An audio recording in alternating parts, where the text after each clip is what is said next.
প্রিয় ভাই বোনেরা, হয় এই দলটির মাথা খারাপ হয়ে গেছে, অথবা নিজের নেতৃত্ব সম্পর্কে নিজেই আবল তাবল কথা বলছে, ভুল কথা বলছে। কাজে সেই বিতর্কে আমরা যেতে চাই না। আমাদের শক্তি হচ্ছে বাংলাদেশের জনগণ।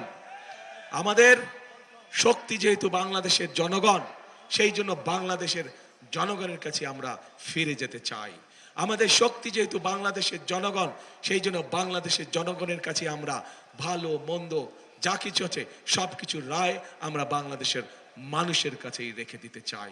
বাংলাদেশের মানুষের সিদ্ধান্তই আমাদের প্রথম এবং শেষ সিদ্ধান্ত। প্রিয় ভাই বোনেরা, আসুন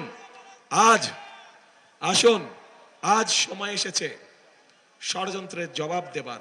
আজ সময় এসেছে শহীদ আবু সাইদের স্বপ্ন বাস্তবায়নের।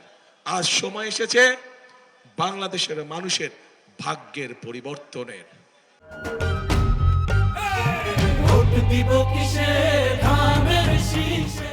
কাজে আসুন,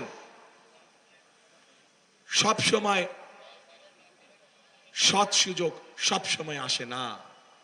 যেহেতু আল্লাহ তাআলা আমাদেরকে দেশকে সঠিকভাবে পরিচালনা করার জন্য একটি সৎ সুযোগ দিয়েছেন, কাজে এই সৎ সুযোগটিকে আমরা দেশের কাজে জনগণের স্বার্থে আমরা ব্যবহার করি, যাতে আগামী দিন আমরা সুন্দর একটি প্রত্যাশিত, আমাদের কাঙ্ক্ষিত বাংলাদেশ, প্রত্যাশিত বাংলাদেশ আমরা গড়ে তুলতে সক্ষম হই।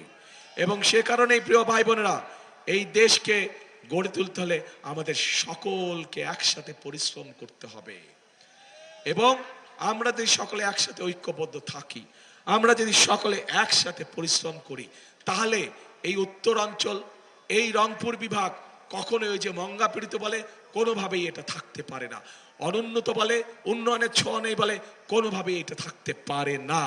এই অবস্থার আমরা এইবারে ইনশাল্লাহ পরিবর্তন করতে পারবো, আপনাদের যদি সমর্থন আমাদের সাথে থাকে, আপনাদের সমর্থন ধানের শীষের পক্ষে থাকলে ইনশাল্লাহ এই পরিস্থিতির পরিবর্তন আমরা এইবারে ইনশাল্লাহ করব।